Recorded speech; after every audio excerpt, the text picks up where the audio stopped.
Covid నిబంధనలు లేవు.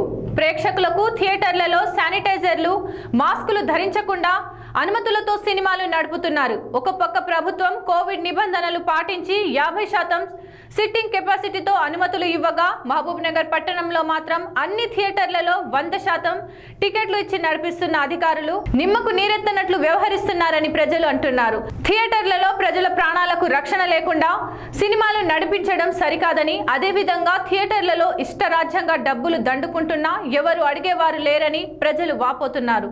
ఇప్పటికైనా మహబూబ్ నగర్ సినిమా థియేటర్లపై అధికారులు దృష్టి సారించాలని వారు కోరుతున్నారు.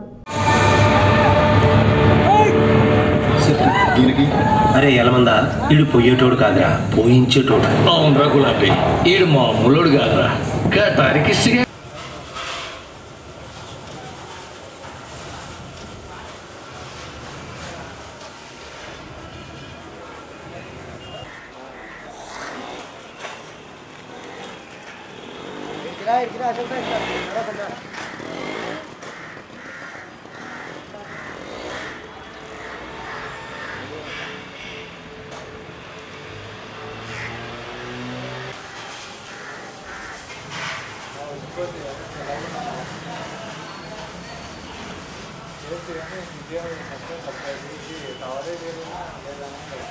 పెళ్ళ ఏ సమయం